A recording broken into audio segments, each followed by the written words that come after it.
நாளிலே கர்த்தருடைய அநாதி தீர்மானத்தின்படி இந்த பாஸ்டர்ஸ் ஃபெலோஷிப்பில் கலந்து கொள்வதிலே மிக மகிழ்ச்சி அடைகிறேன்.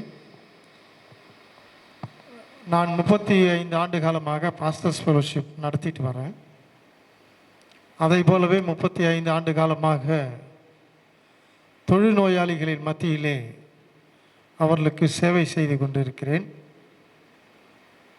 இந்த பாண்டிச்சேரிக்கு நான் பல முறை வந்திருக்கிறேன்.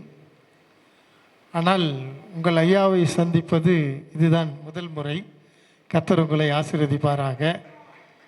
ஐயாவை அறிமுகப்படுத்தின பாஸ்டர் தேவராஜ் அவர்களுக்கும் நன்றி தெரிவித்துக் கொள்கிறேன்.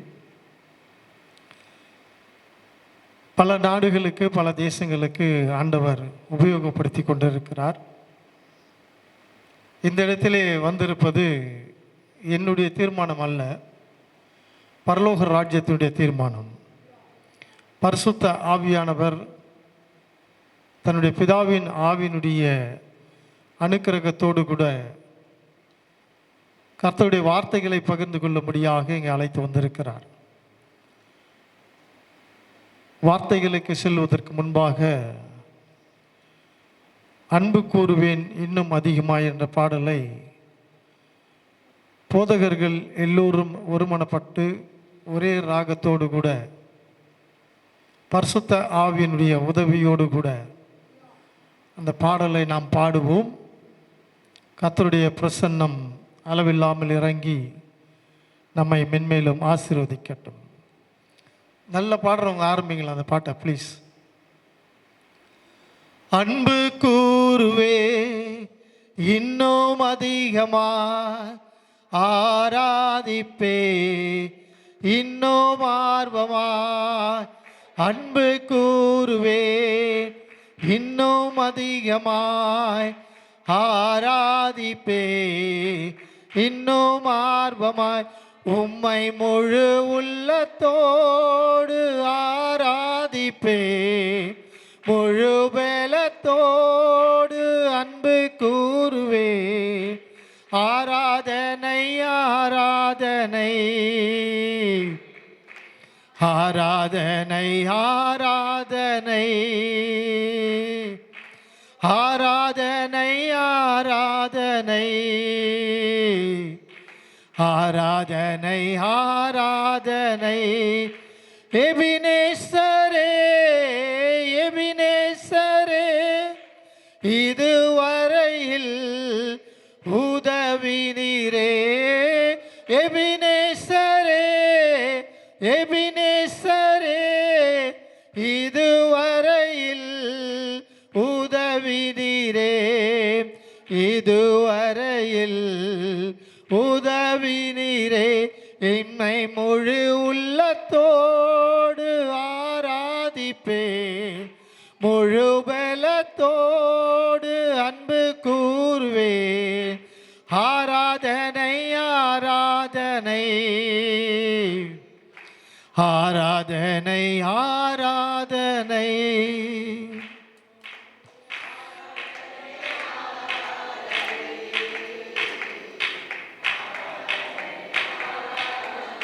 ஜெபம் செய்யலாம்.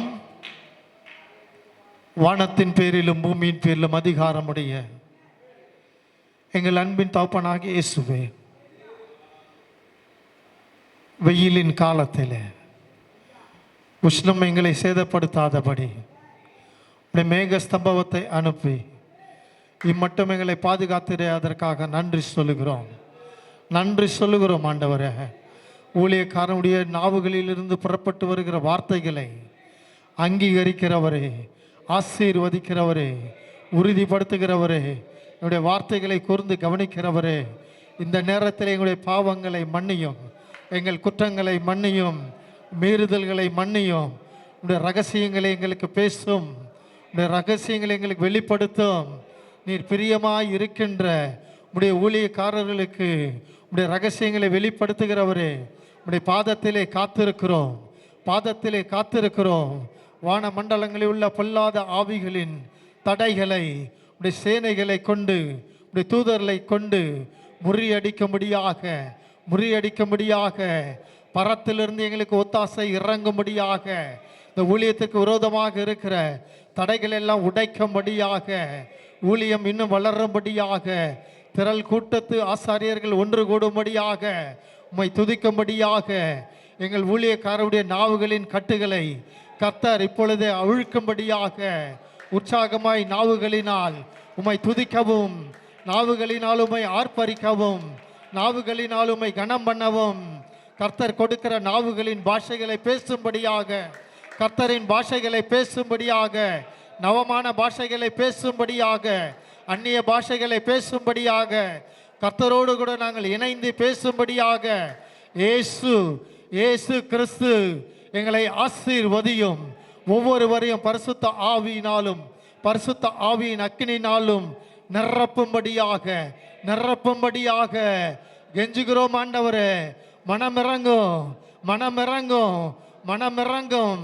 இப்பிரபஞ்சத்தின் லோகாதிபதிகளின் கட்டுகளை, இப்பிரபஞ்சத்தின் லோகாதிபதிகளின் தடைகளை கர்த்தர் உடைக்கும்படியாக, இருபுறமும் கற்குள்ள பட்டயம் கர்த்தருடைய வாயிலிருந்து, பரலோகத்திலிருந்து எங்கள் சத்துருக்களை அழிக்கும்படியாக, புறஜாதியின் ஆவிகளை அழிக்கும்படியாக, உடைய வல்லமை பரலோகத்திலிருந்து அலை அலையாய், திரளாய், பெருங்காற்றாய், அக்கினிமயமான நாவுகளாய் இறங்கும்படியாக, ஒவ்வொருவரையும் தொடும்படியாக, ஒவ்வொருவரையும் ஆசீர்வதிக்கும்படியாக, எலும்புகளை ஆசீர்வதிக்கும்படியாக, நரம்புகளை ஆசீர்வதிக்கும்படியாக, வாயின் கட்டுகள் அவிழ்க்கப்படுவதாக, பிசாசின் கட்டுகள் அறுக்கப்படுவதாக.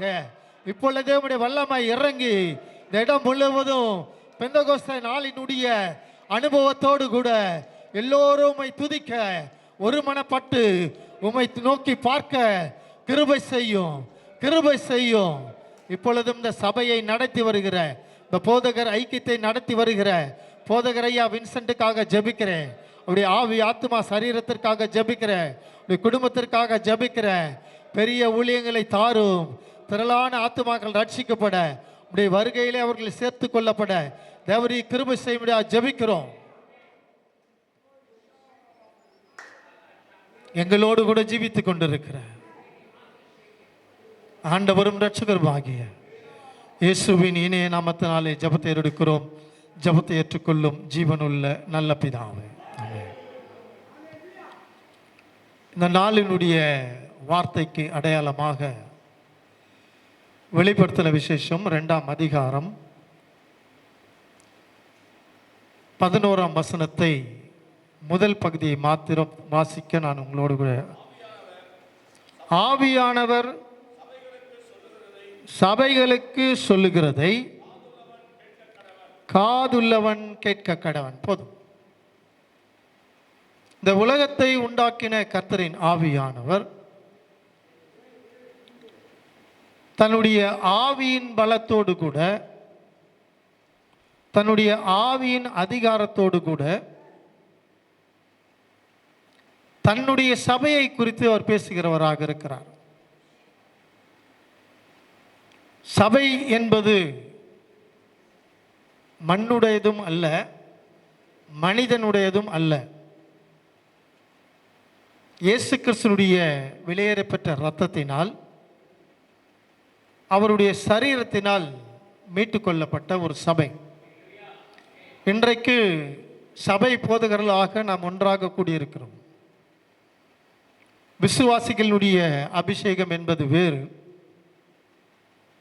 சுவிசேஷகனுடைய அபிஷேகம் என்பது, அழைப்பு என்பது வேறு, ஆசாரியனுடைய அழைப்பு என்பது மேலானது. அந்த அழைப்பு நம்மால் உண்டானதல்ல, கிறிஸ்துவே நம்மை தெரிந்து கொண்டிருக்கிறார். அதை திட்டமும் தெளிவுமாக இயேசு பேசியிருக்கிறார். நீங்கள் என்னை தெரிந்து கொள்ளவில்லை, நான் உங்களை தெரிந்து கொண்டிருக்கிறேன். நம்மை அடையாளம் கண்ட கிறிஸ்து எந்த இடத்திலிருந்து எப்பொழுது தெரிந்து கொண்டார் என்று சொன்னால்,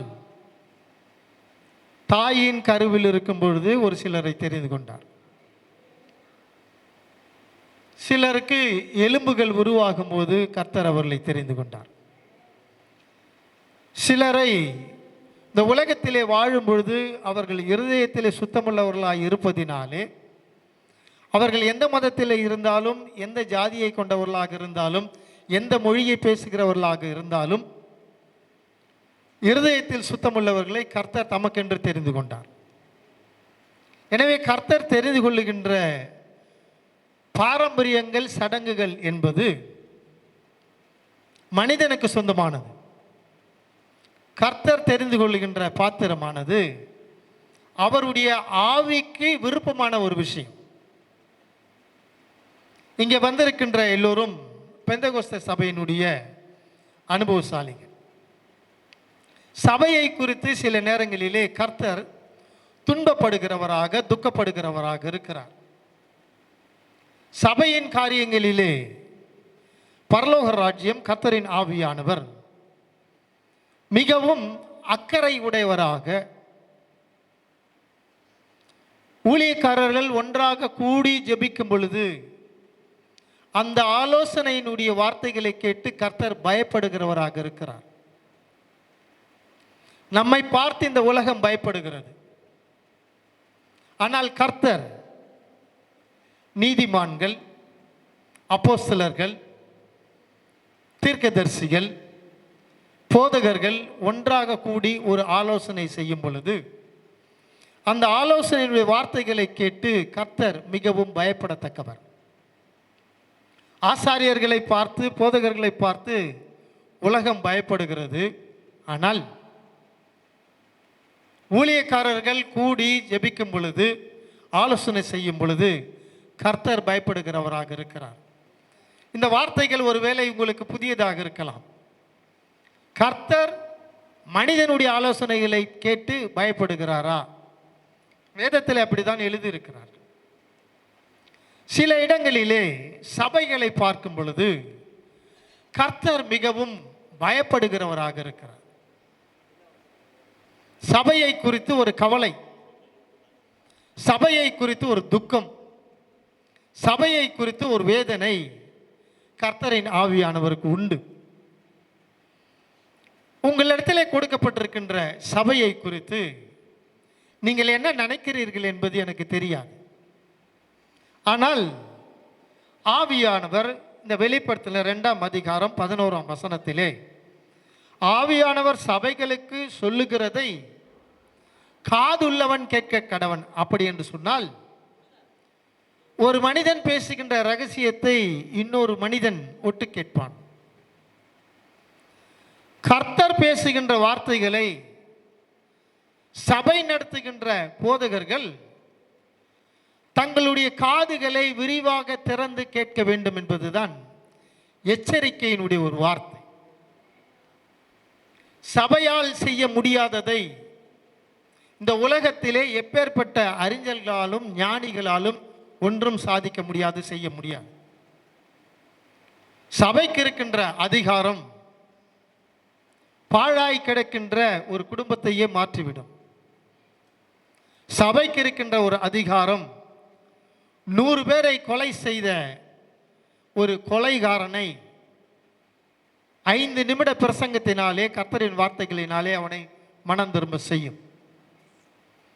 காலம் முழுவதும் போதைக்கு அடிமையாகி, சிகரெட்டுக்கு அடிமையாகி, கஞ்சாவுக்கு அடிமையாகி, பிராண்டி விஸ்கி சாராயத்திற்கு அடிமையாகி,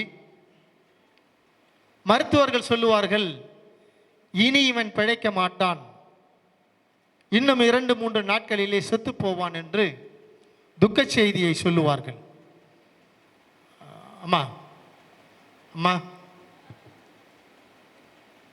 ப்ளீஸ்.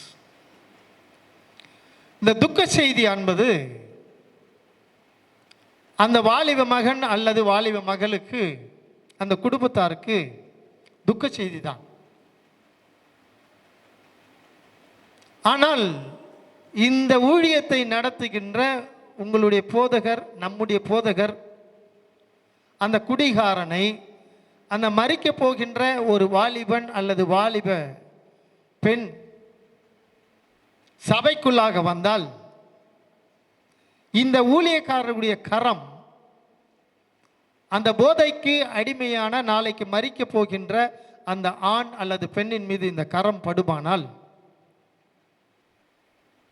குடிவெறியினுடைய ஆவிகள், தற்கொலையினுடைய ஆவிகள், மரணத்தினுடைய ஆவிகள், அடிமைத்தனத்தினுடைய ஆவிகள், விக்கிரகத்தினுடைய ஆவிகள், நரகத்தினுடைய ஆவிகள், பாதாளத்தினுடைய ஆவிகளுடைய வல்லமைகள் எல்லாம்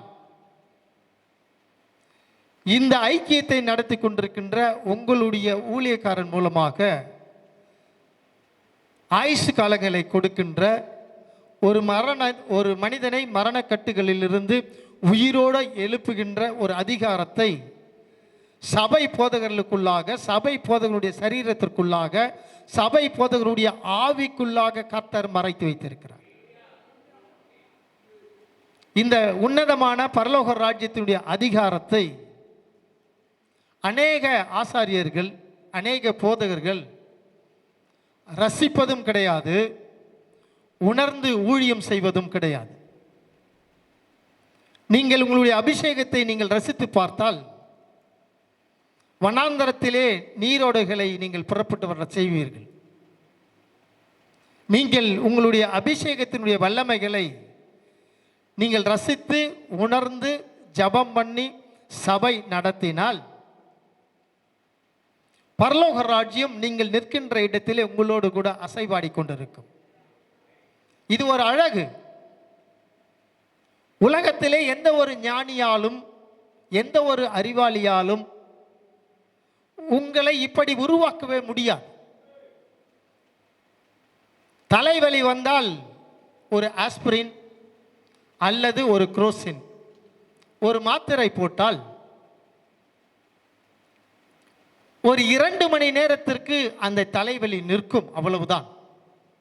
2 மணி நேரத்திற்கு பிற்பாடு மீண்டுமாக அந்த தலைவலி அவனுக்குள்ளாக வந்துவிடும். இது ஒரு ஞானத்தினுடைய விஞ்ஞானியினுடைய கண்டுபிடிப்பு. ஆனால் ஊழியக்காரர்களாகிய நம்முடைய கரங்களுக்குள்ளாக இந்த மண் என்று சொல்லப்பட்ட இந்த சரீரத்திற்குள்ளாக தீராத தலைவலி, தீராத வயிற்று வலி, தீராத வறுமை, தீராத பிசாசினுடைய களியாட்டங்கள் எல்லாவற்றையும் ஒரு இமை பொழுதிலே ஆசாரியருடைய விரல்களிலே, இந்த நுனி விரல்களிலே தீராத வியாதிகளை, தீராத நோய்களை அழிக்கின்ற வல்லமைகளை கடவுள் மறைத்து வைத்திருக்கின்றார். நான் உண்மையை பேசுவதற்காக இங்கே வந்திருக்கிறேன். நிறைய ஊழியக்காரர் கூட்டத்தில் பேசியிருக்கேன். சிலருக்கு என்னுடைய பிரசங்கம் பிடிக்காது.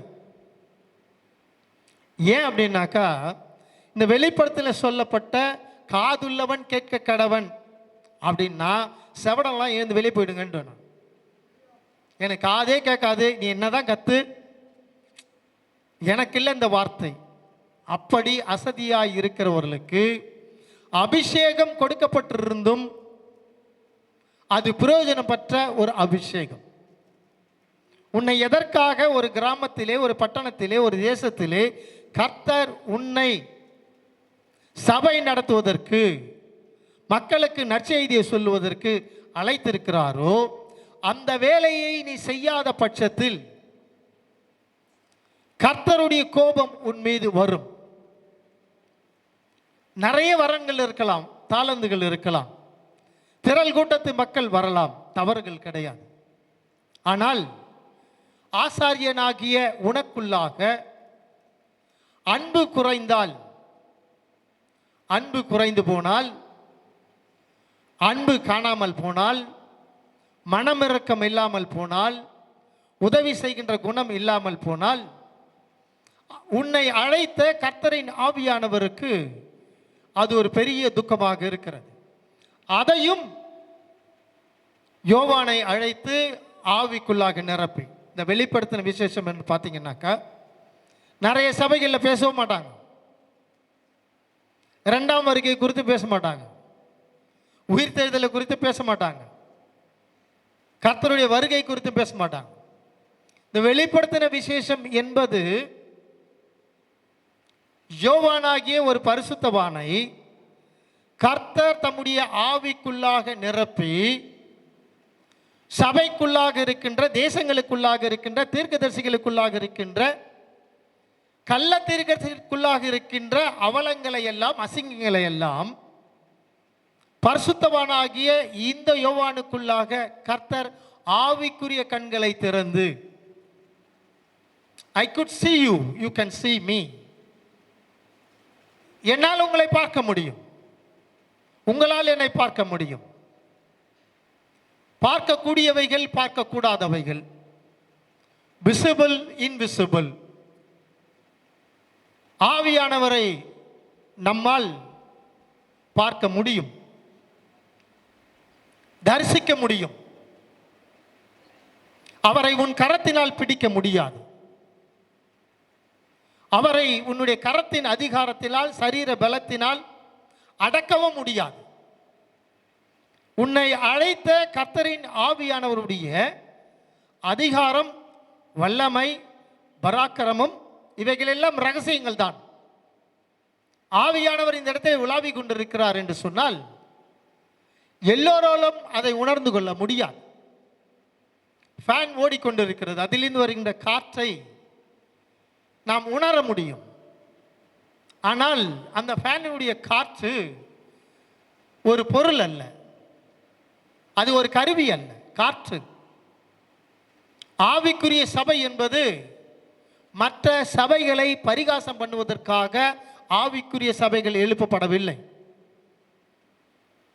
ஆவியினுடைய வர்ணம் என்பது ஒன்று அவனவனுடைய பிரயோஜனம், மற்றவர்களுக்கும் அது பிரயோஜனமாக இருக்க வேண்டும். நான் மட்டும் சுயநலமாக வாழ்வேன் என்று சொன்னால் அது பரலோக ராஜ்யம் கிடையாது. அது கிறிஸ்துவின் ஆவியானவரும் கிடையாது, அது பரிசுத்த ஆவியானவரும் கிடையாது. என்னுடைய நண்பர் ஒருவர் வெளிநாட்டில் இருந்து இந்தியாவுக்கு வந்தார். அவரை நான் கடைசி வரை பார்க்கவே முடியவில்லை. ஆனால் வந்தவர் என்னிடத்தில் வந்தார். நான் வேறு ஒரு ஊழியக்காரரிடத்தில் அறிமுகப்படுத்தி, நீங்கள் அங்கே போய் ஊழியம் செய்யுங்கள் என்று சொல்லிவிட்டேன். அவரை எடுத்து காஞ்சிபுரம் பகுதியிலே ஒரு பாஸ்டர் ஊழியம் பண்ணினார். முதல் நாள் கூட்டம் முடிந்தது. இரண்டாவது நாள் அந்த காஞ்சிபுரம் பகுதியில் இருக்கிற பாஸ்டர் என்னை அழைத்து, இரண்டாம் நாள் கூட்டத்திற்கு நீங்கள் இருவரும் சேர்ந்து ஊழியம் பண்ணுங்கள் என்று சொன்னார். அப்பொழுது நான் சொன்னேன், கர்த்தரின் ஆவியானவர் என்னோடு கூட சொல்லிவிட்டார், இந்த அயல் நாட்டு ஊழியக்காரரை உடனே அயல் நாட்டுக்கு அனுப்பிவிடு, அவருடைய காலம் முடிய போகிறது என்று சொன்னார். நான் இதை காஞ்சிபுரம் பகுதியிலிருந்து வந்த அந்த ஊழியக்காரிடத்தில் சொன்னேன். அவர் சொன்னார், இப்படி தான் நீங்கள் ஏதாவது ஒன்று வளருவீங்க. கர்த்தர் இதை செய்ய சொன்னார், கர்த்தர் அதை பேசினார், கர்த்தர் இதை செய்யக்கூடாதுன்னு சொல்லி ஊழியத்திற்கு நீங்கள் தடையாக இருக்கிறீங்க அப்படின்னு சொன்னார். நான் ஒன்றும் பேசவில்லை.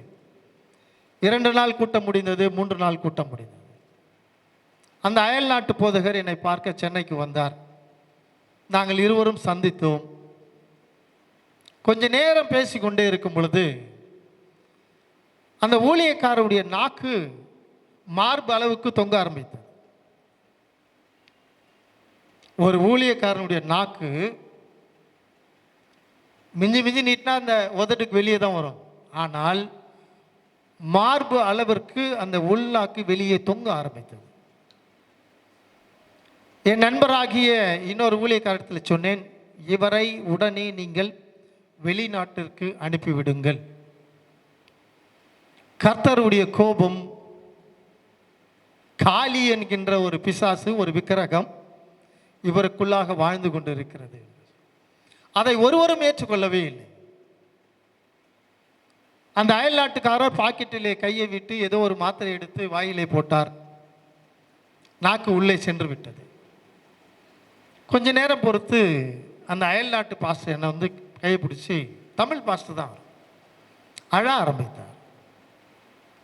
பாஸ்டர், என்னுடைய ஆயுள் காலம் இன்னும் எத்தனை ஆண்டுகள் என்று கேட்டார். நான் சொன்னேன், ஐ எம் எக்ஸ்ட்ரீம்லி சாரி, உன்னுடைய ஆயுசு காலம் இன்னும் 2 அல்லது 3 நாட்கள். தயவு செய்து உன்னுடைய நாட்டிற்கு நீ திரும்பி போ என்று சொன்னேன். அவர் ஒரு காணிக்கையை கொடுத்தார். நான் வாங்க மறுத்துவிட்டேன். அவர் இந்தியாவிலிருந்து புறப்பட்டு அந்த வெளிநாட்டிற்கு போய் அந்த இமிகிரேஷன் செக்கிங் என்று சொல்லுவார்கள், அந்த இமிகிரேஷன் செக்கிங்கில் சீல் குத்தி அவருடைய பாஸ்போர்ட்டை கையில் கொடுத்தாங்க. அவர் அந்த பாஸ்போர்ட்டை வாங்கின அடுத்த நிமிடமே அந்த ஏர்போர்ட்டுக்குள்ளவே அந்த இமிகிரேஷன் ஆஃபீஸ்லேயே தலை குப்புற விழுந்து மரித்து போனார். கர்த்தருடைய கோபத்தை பாருங்கள். கர்த்தருடைய அபிஷேகத்தை பெற்றவன், கர்த்தருடைய ஆலயத்தை நடத்துகிறவன், கர்த்தருடைய திருப்பந்தியை, இயேசுவின் இரத்தத்தை, இயேசுவின் மாம்சத்தை தவறாமல் சபை மக்களுக்கு கொடுக்கிறவர், ஆயிரக்கணக்கான திரள் கூட்டத்து மக்களுக்கு ஆசீர்வதித்து அனுப்புகிறவர், திரள் கூட்டத்து மக்களுடைய பாவங்களை மன்னிக்கிறவர், திரள் கூட்டத்து மக்களுடைய மாந்திரிகம், சூன்யங்கள், பிசாசின் கட்டுகள் எல்லாவற்றையும் அழித்த ஒரு போதகன் சொற்ப காலத்திலே மரித்து போனான். எடுத்தவர்கள் வாசியலாம். வெளிப்படுத்தின விசேஷம் 2ஆம் அதிகாரம் 4ஆம் வசனம். ஆனாலும் நீ ஆதியிலே கொண்டிருந்த அன்பை விட்டுவிட்டாய், உன் பேரில் எனக்கு குறைவு உண்டு. ஊழியக்காரர்கள் ஆரம்ப காலத்திலே நிறைய பொறுத்து நல்லா பண்ணுவாங்க. சாப்பிடாம தான் நம்ம பிரசமே பண்ணுவேன், சாப்பிடாம தான் நான் திருவிருந்தே கொடுப்பேன், யாரையும் நான் வற்புறுத்தி காணிக்கை வாங்க மாட்டேன், எல்லா கூட்டங்களையும் ஒழுங்காக நடத்துவேன். இவைகள் எல்லாம் பொருத்தனைகள். இது ஒரு ஆவேச பொருத்தனைகள். சபையில் கண்டதை ஆவியானவர் யோவானின் மூலமாக சொல்லுகிறார். ஆதியிலே கொண்டிருந்த அன்பை நீ விட்டு விட்டாய் என்று சொல்லி. என்னுடைய நண்பர் அந்த அயல்நாட்டு போதகர் ஆதியிலே வீதிகள் தோறும் நடந்து சென்று ட்ரக்ஸ் எல்லாம் கொடுத்து பயங்கரமான ஒரு ஊழியத்தை செய்தார். மக்கள் திரளாக வர ஆரம்பித்த பின்பு யாரெல்லாம் படித்தவர்களோ அவர்கள் வீடுகளுக்கு மாத்திரம்தான் ஜப கூட்டம், யாரெல்லாம் அதிகமாக வணக்கம் சொல்லுகிறார்களோ அவர்கள் வீட்டிலே தான் கூட்டங்கள். ஏழைகளை, திக்கற்றவர்களை, அனாதைகளை, விதவைகளை விசாரிப்பது கிடையாது. அவர்களுக்கு ஆகாரம் கொடுப்பது கிடையாது. அவர்கள் வியாதியாய் இருந்தால் போய் விசாரிப்பது கிடையாது. ஆரம்பத்தில் இருந்தது. ஆனால் 10 ஆண்டுகள் 15 ஆண்டுகள் கடந்த பின்பு ஆதியிலே கொண்டிருந்த அந்த ஊழியத்தினுடைய ஆவேசம், அந்த வேகம் நாட்கள் செல்ல செல்ல குறைவுபட்டுக்கின்றே சொல்லுகிறது. இப்படிப்பட்டவர்களுக்கு கர்த்தர் நேரடியான ஒரு விரோதியாகவே மாறுகிறார். கர்த்தர் அன்புள்ளம் கொண்டவர் தான், உன்னை நேசிக்கிறவர் தான், உன்னை உலையான சேற்றிலிருந்து தூக்கி எடுத்தவர் தான், சாராய குடிவெறியிலிருந்து உன்னை மீட்டு கொண்டவர் தான், விபச்சாரத்திலிருந்து தோலை மீது தூக்கி கொண்டு நடந்தவர் தான் கர்த்தரின் ஆவியானவர். ஆனால் காலங்கள் செல்லும் பொழுது, காலங்கள் செல்ல செல்ல நம்முடைய வாழ்க்கையிலே தாறுமாறுகள், தவறுகள், ஒரு பக்கம் பார்வை, இன்னொரு பக்கம் பார்வை, தீண்டாமை, ஜாதி, மொழி, வசதி படைத்தவன் என்று நாம் பிரித்து பார்க்கும் பொழுது பரலோக ராஜ்யத்துடைய வாசல்கள் அடைக்கப்படும்.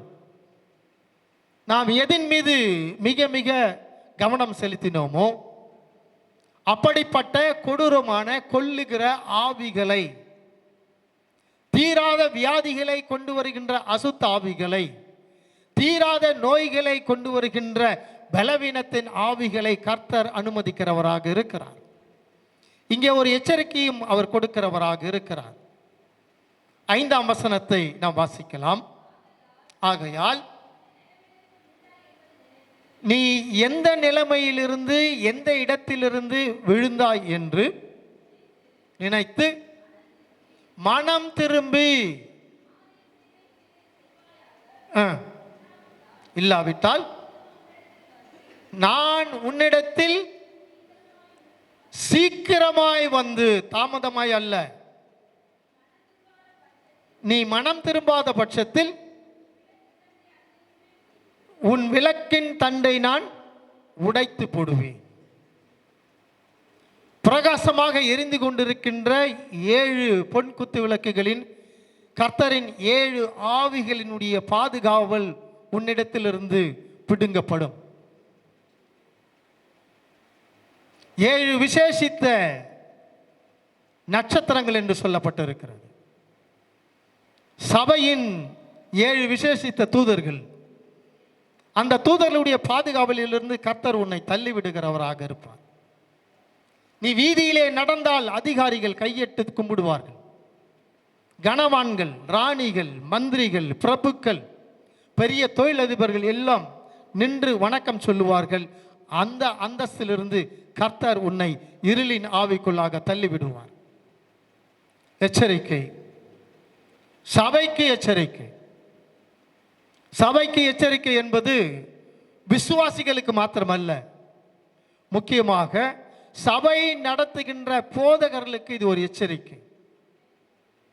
நிறைய பிரசங்க தொலைக்காட்சியில் சபைகள் தோறும் பிரசங்கம், இது கடைசி காலம், இது கடைசி காலம், இது கடைசி காலம், மனம் திரும்பு, மனம் திரும்பு. சபையை குறித்து கர்த்தர் எச்சரிக்கை கொடுக்கிறார். சபை போதகனை குறித்து கர்த்தர் எச்சரிக்கிறவராக இருக்கிறார். இந்த ஜூன் மாசத்திலே 2024 கர்த்தருடைய சமூகத்திற்குள்ளாக வந்திருக்கிறவர்களே, நீங்கள் சாமானியமானவர்கள் அல்ல, சாதாரணமானவர்கள் அல்ல. கர்த்தருடைய வாக்குத்தத்தத்தின்படி நீ கால் வைக்கும் தேசத்தை உனக்கு நான் தருவேன். நீ கால் வைக்கின்ற இடம் புறஜாதியானுடைய இடம். நீ கால் வைத்திருக்கின்ற இடம் சத்துருக்களின் ஆவிகளுடைய ஆளுகையினுடைய இடம். நீ கால் வைத்திருக்கின்ற இடம் மந்திரவாதியினுடைய எல்லை. நீ கால் வைத்திருக்கின்ற இடம் சூனியக்காரன், மரணத்தின் ஆவிகளை அனுப்புகின்ற வித்தை கத்தவன், அந்த இடத்திலே நீ கால் வைத்திருக்கிறாய். ஆனால் கர்த்தர் உன்னோடு கூட இருக்கும் பொழுது சூன்யமானாலும், மந்திரமானாலும், விக்கிரகமானாலும், மரணத்தின் ஆவிகளானாலும் உன்னை நெருங்குவதில்லை. காரணம் என்ன? We should know the right reason. கர்த்தர் உன்னை அழைத்து வந்து, கர்த்தர் வின்சென்ட் பாஸ்டரை இந்த இடத்திலே அழைத்து வந்து, come on, stand here, keep your legs properly, உன்னுடைய பாதங்களை இந்த எல்லையிலே அழகாக வை. உன்னுடைய பாதத்தின் மூலமாக இந்த எல்லை முழுவதும் நற்செய்திகள் கடந்து போக போகிறது. இந்த இடத்தை உனக்கு கொடுப்பேன் என்று தீர்மானித்தவர் அண்ட சராசரங்களை ஆளுகிறவர், நட்சத்திரங்களுக்கு கட்டளை கொடுக்கிறவர், சூரியனை அஸ்தமிக்க பண்ணுகிறவர், பாதாளத்தின் மீது அதிகாரம் உடையவர். அவருடைய பெயர் அல்பா ஓமேகா. அல்லேலூயா, அல்லேலூயா. நான் மரித்தேன், சதா காலமும் நான் உங்களோடு கூட இருக்கிறேன். இந்த இடத்திலே நீ வந்த பிறகு, நீ முழங்கால் படியிட்டு ஜெபம் பண்ணின பின்பு, இந்த இடம் பாதாளத்தினுடைய வாசல்கள் கிடையாது, அடைக்கப்பட்டாயிற்று. நரகத்தின் வாசல்கள் அடைக்கப்பட்டாயிற்று. இனி இந்த இடம் பரலோக ராஜ்யத்தின் இயேசுவின் இரத்தத்தினால் சுத்திகரிக்கப்பட்ட ஒரு இடம். பொல்லாங்கன் எழுந்திருக்கலாம், பிசாசு கர்ஜிக்கலாம், சாத்தான் கடந்து ஓடி வரலாம், குட்டி சாத்தான் ஏவல் பிசாசுகள் உனக்கு விரோதமாக முறுமுறுக்கலாம். ஆனால் கர்த்தருடைய சமூகத்திற்குள்ளாக நீ நிற்கும் பொழுது, அவருடைய பிரசன்னம் உன்னை சுற்றி இருக்கும் பொழுது, பரிசுத்த ஆவியாருடைய அக்கினி உன்னை சூழ்ந்திருக்கும் போது, இந்த எதிரிகள், அசுத்த ஆவிகள் எல்லாம் சாம்பலாக எரிந்து நாசமாய் போய்விடும். அதை கர்த்தர் இங்கே இருக்கின்ற ஒவ்வொரு ஊழியக்காரர்களும் கொடுத்திருக்கிறார். ஆனால் நாம் அதை விசுவாசிப்பது கிடையாது. நாளைய தினத்தை குறித்து கவலைப்படுகிறோம், நாளைய தினத்தை குறித்து பயப்படுகிறோம். நாளைய தினத்திற்காக நான் என்ன செய்வேன் என்று சொல்லி கலங்கி கண்களிலே கண்ணீரை கொண்டு வருகிறோம். You are the bad pastors. அவிசுவாசத்தோடு கூட ஒரு போதகன் ஒரு ஊழியத்திலே கடந்து வருவான் என்று சொன்னால் அவன் நல்ல போதகன் கிடையாது, நல்ல போதகனே கிடையாது. பொருளாசையோடு கூட, பெண் ஆசையோடு கூட, நிலத்தின் ஆசையோடு கூட, மாட மாளிகையோடு கூட வாழ வேண்டும் என்று நினைக்கிற ஊழியக்காரன் நல்ல ஒரு ஊழியக்காரன் கிடையாது. சபையானது இந்த உலகத்திற்கு வெளிச்சமாக இருக்கிறது. சபையானது முடவனை நடக்க செய்கின்ற அதிகாரம் கொண்டது. சபையானது ரத்தம் குடிக்கின்ற பேய் பிசாசின் வல்லமைகளை அழிக்கல அதிகாரங்களை உடையது. எனவே இந்த அதிகாரங்கள் எல்லாம் இங்கு இருக்கின்ற ஒவ்வொரு பெண் ஊழியக்காரர்கள், ஒவ்வொரு ஆண் ஊழியக்காரர்கள் கர்த்தரின் அபிஷேகத்தை பெற்றவர்கள், பரிசுத்த ஆவியினுடைய வரன்களை பெற்றவர்கள், பரிசுத்த ஆவியினுடைய கனிகளை நீங்கள் ஒரு நாளும் விட்டுவிடாமல் எல்லா நாட்களிலும் கனி கொடுக்கிறவர்களாக ஜெபிக்க வேண்டும். இரண்டாவதாக அதே 2ஆம் அதிகாரம் 9ஆம் வசனத்திலே அம்மா கொஞ்சம் சத்தமா வாசிங்க ப்ளீஸ்.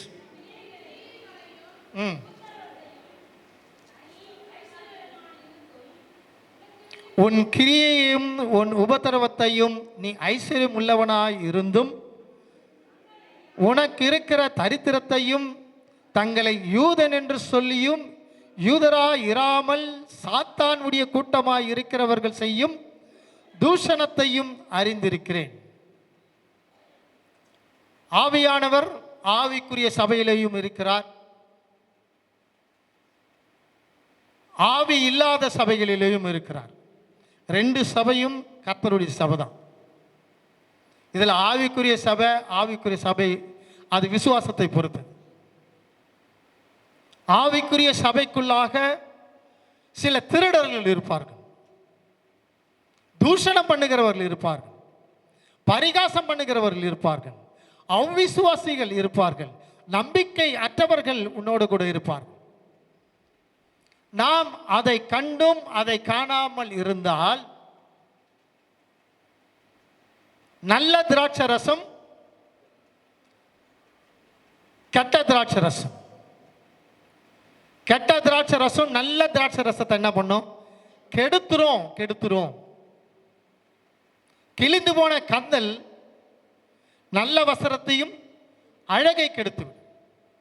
எனவே சபை நடத்துகின்ற போதகர்களாகிய நாம் பலவற்றை தியாகம் செய்து விட்டு வந்திருக்கிறோம். படிப்பை தியாகம் செய்திருக்கிறோம், தாய் தகப்பனை தியாகம் செய்திருக்கிறோம், சொத்துக்கள் வேண்டாம் என்று நாம் வந்திருக்கிறோம், சினிமா வேண்டாம், பீர் விஸ்கி வேண்டாம், டான்ஸ் வானா, இவைகளெல்லாம் விட்டு நாம் வந்திருக்கிறோம். ஆனால் நம்முடைய சபைக்குள்ளாக சாத்தான் குடியிருப்பதை கண்டும் காணாமல் இருக்கின்ற சபைகளை குறித்து கர்த்தர் வேதனைப்படுகிறவராக இருக்கிறார். இப்படிப்பட்ட சபைகளுக்கும் ஒரு நியாய தீர்ப்பு உண்டு. நியாய தீர்ப்பு இல்லாத ஒரு பரிசுத்த ஆவியானவர் உலகத்திலே கிடையாது. உன்னை எச்சரிக்காத ஒரு கர்த்தரின் ஆவியானவர் உனக்கு ஒரு நல்ல அபிஷேகத்தை கொடுக்க மாட்டார். எச்சரிக்கை என்பது உனக்கு ஆயுசு காலங்களை கொடுக்கும். எச்சரிக்கை என்பது பிசாசு கொண்டு வரப்போகின்ற உபத்திரவங்களிலிருந்து உன்னை காப்பாற்றும். எச்சரிக்கை என்பது புதிய ஆத்துமாக்களை சபைக்குள்ளாக கொண்டு வருவதற்கு கர்த்தர் இன்னும் உன்னை அபிஷேகத்திற்குள்ளாக ஆவிக்குரிய கண்களோடு கூட வல்லமையின் அபிஷேகத்தின் அதிகாரத்தோடு கூட உன்னை உயர்த்துவதற்காக கர்த்தர் எச்சரிக்கிறவராக இருக்கிறார். எடுத்தவர்கள் நாம் வாசித்து பார்க்கலாம். இந்த 2ஆம் அதிகாரம் 16ஆம் வசனத்திலே மனம் திரும்பு இல்லாவிட்டால் நீ மனம் திரும்பு இல்லாவிட்டால் நான் சீக்கிரமாய் உன்னிடத்தில் வந்து என் வாயின் பட்டயத்தால் அவர்களோடு கூட யுத்தம் பண்ணுவேன். கத்தி பார்த்துக்கிறீங்களா? கேரட் வெட்டுற கத்தி, கேரட் வெட்டுற கத்தி, பீட்ரூட் வெட்டுற கத்தி, கீரை வெட்டுற கத்தி, கறி அறுக்கிற கத்தி, எல்லா கத்தியும் ஒரே கத்தியா? மனுஷனை வெட்டுற கத்தி இல்லை, வித்தியாசம் இருக்கு. அம்மா மாருங்களாம் இருக்கிறீங்க, குடும்பஸ்தரிங்க தான், நல்லா சமையல் பண்ணுவீங்களா? ஓகே. தக்காளி வெட்டுற கத்தி எப்படி இருக்கும்? கேரட் வெட்டுற கத்தியை விட தக்காளி வெட்டுறதும் கீரை வெட்டுறதும் ரொம்ப ஷார்ப்பாக இருக்கும். இங்க நாவின் பட்டயம் என்று சொல்லுகிறார். சபை போதகன் விசுவாசியை கண்டிக்கவில்லை, விசுவாசியை சபையை விட்டு துரத்தவில்லை என்று சொன்னால் சீக்கிரமாக வருவேன் என்று சொல்லுவார். இந்த பனிஷ்மெண்ட் கொடுக்கறதுக்கு நீங்க பார்த்தீங்கன்னாக்கா, கர்த்தரின் ஆவியானவர் இதோ நான் சீக்கிரமாய் வருகிறேன், இதோ நான் சீக்கிரமாய் வருகிறேன், இதோ நான் சீக்கிரமாய் வருகிறேன். பேசஞ்சர்ல சூப்பர் ஃபாஸ்ட் எக்ஸ்பிரஸ் எதுக்கு? பனிஷ்மெண்ட் கொடுக்கறது. இந்த நாவின் பட்டயத்தினுடைய அனுபவத்தை பற்றி பேசி பார்க்கலாம். நீங்க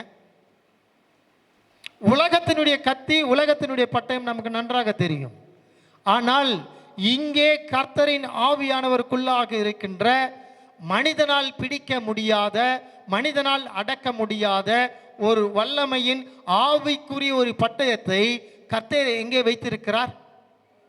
அவருடைய நாவுக்குள்ளாக வைத்திருக்கிறார். அந்த பட்டயத்தை அவர் ஊதினால் மரித்து போவாய்.